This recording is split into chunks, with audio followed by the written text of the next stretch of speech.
All right, Assisted Living fans, here we are again with another episode review. This is for Season 1, Episode 21, Being a Good Citizen. Now, before moving forward in the video, please take a couple of seconds, hit the thumbs up video to show you like the video, hit the bell notification icon and select all. That way you don't miss out whenever I post new content to the channel. Also, please hit subscribe, trying to reach 155,000 subscribers by the end of the year. And also go ahead and follow me on my various social media platforms.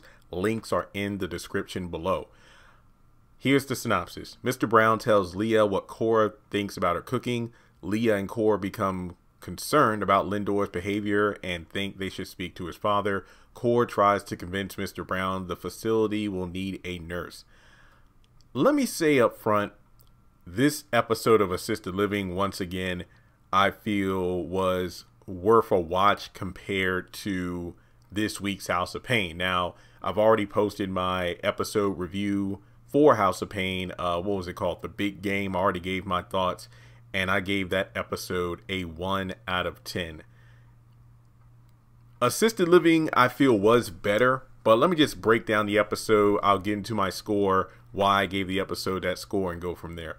Essentially, the episode begins with Cora coming in with groceries. It's a new day, pretty much greeting Leah, who's, about to fix breakfast. But Cora, being sweet as she is, tries to say, no, don't worry, I'll fix breakfast. But then Brown breaks these, back and forth by saying, because she said you can't cook. And then, of course, Brown and Cora have their back and forth. And then Leah actually overhears what's said. And, honestly, it said that, hey, let me give you a few tips, because you have a thing about using a lot of canned foods and whatnot and condiments as opposed to using fresh ingredients. So Leah's willing to learn, which is great, because I thought that this was going to be the entire episode where it's just the same old thing where these characters will just talk about nothing, about Leah not being able to accept that she isn't good at cooking. But she pretty much said, okay, my cooking isn't the best, but I'm just glad that did not take over the entirety of the episode.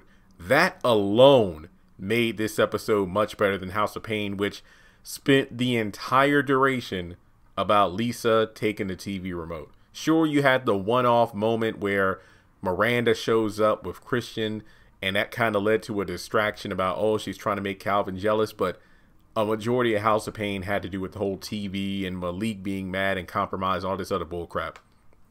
So we switch gears over to the conversation about Lindor, how Leah is worried about the situation, about him possibly being abused at home, but also bring up the fact that Sandra, for whatever reason, doesn't seem to like him anymore. But then Cora's like, well, you know how these teenagers are. It's like, if you show interest in who your child is dating, then they won't like him, as opposed to, oh, we don't like him, so they feel the need to rebel and be with them anyway. So Sandra comes downstairs, and let me just say once again, the dynamic with her and Mr. Brown, I love it. I love how they had that little handshake and everything. So I just love how Sandra is being so nice to him. And then the fact that, kind of like with Lindor suggesting that she come help do the dishes, she was willing to help Brown put up the groceries. And then Leah looked up and smiled, because that's usually not her behavior, and I like that. But Sandra gets pulled aside for a minute by Leah to talk, because she doesn't want to talk about the Lindor thing, and she doesn't really tell her mother why she doesn't want to talk about Lindor, doesn't want to see him anymore, doesn't even want to ride the bus. She wants to get driven to school. And she's like, can Mr. Brown take me? And it's like, fine, okay. But she want to listen to God. She going to have to listen to gospel. I'm like, I just love the dynamic between these two. So Leah's talking with Jeremy, still has no answers to share about the whole Sandra situation. And she's like, well, you know what? Her new buddy, Mr. Brown, could probably get answers out of her that we can't. And then we get a little jab again at the cooking thing about how, Cora's a better cook just due to the fact that her food is better. And I can relate to that, as somebody who lives away from home, obviously, who orders a lot of takeout and whatnot, to go home and have some home cooking. Like, I don't care. Let's say if I haven't had home cooking in like 3 months, and then I finally have it, and then it's like, holy crap, Ma, that's why I can't wait for Christmas next week. So I think it was funny, though, back at the beginning of the episode where Brown was making fun of the whole cooking thing. It's like, this is a stove. This is a bowl. This is a trash can for food that don't taste good. But then we go over to Brown and Cora, because again, Brown is like eavesdropping about the whole cooking thing, and Cora's trying to get everything together. Like, okay, we got some potential customers coming to check out the place, and we need to get nurses and, basically, cleaners, basically get a staff. But Brown doesn't want to break budget. But Cora's like, look, if we want to have people staying here, we need to have professionals, or how else are we going to look?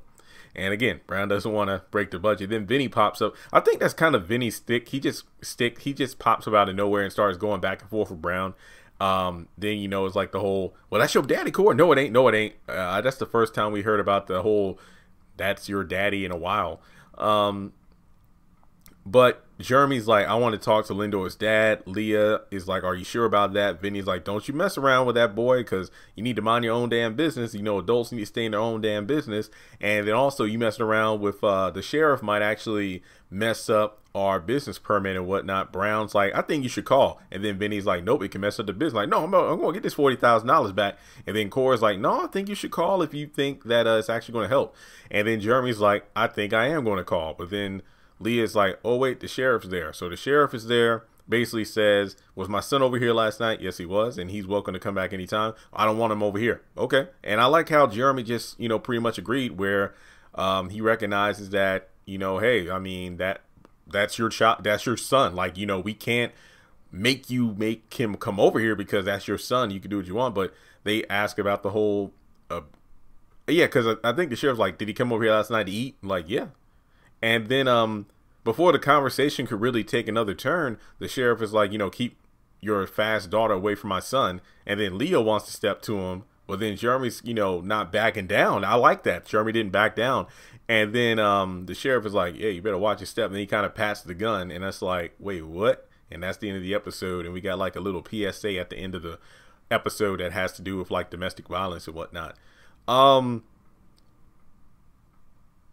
Let me just say I did enjoy the episode, but here's my small issue with it. I think that because a majority of these episodes focus more on the comedic aspect of story, it feels like whenever there's a serious thing that's kind of inserted at the end of an episode, it feels a bit shoehorned in, just like several episodes ago where, they're looking for Sandra because she just snuck out of the house again. So when she came back and Leah snapped on her, she broke down about the whole thing about, human trafficking and all, how these girls just disappear. And it's like, wait, what? I mean, it was decent acting, but it just felt like so random to insert that in an episode that kind of felt a bit boring and, forced comedy. So when you force kind of a serious storyline in the last few seconds or last couple minutes, it throws off the pacing, even if the episode is kind of bad. But I would still give this episode a 6 out of 10 because unlike House of Pain, I actually got a couple laughs in there. Not to mention Jeremy not backing down from the sheriff because he recognized that, the sheriff was disrespecting his daughter and whatnot just by saying, fast in front of the mother and father. So there's that aspect of it. Props for the storyline moving forward in regards to like Cora trying to get the staff for the assisted living facility. Like I said before, the fact that we didn't spend a lot of time on the Leah not being able to cook thing, I'm glad that didn't take up the entire episode. Sandra's dynamic with Brown. And yeah, so yeah, I think a 6 out of 10 is a solid score for this episode. Let me know if you agree and if you feel the same way about how I do, where the episode can be good, but it just feels a bit off-putting when you kind of shoehorn in a serious tone at the very end. So that's all I have to say for this particular episode of Assisted Living. We only have 22, 23, 24... 3 or 4 episodes left, I believe. So let me know your thoughts in the comment section below. Shout out to the patrons over on Patreon. You can donate for as little as $1 a month, or you can just hit me up on PayPal or Cash App. Thanks so much for tuning in, and I'll talk to you soon.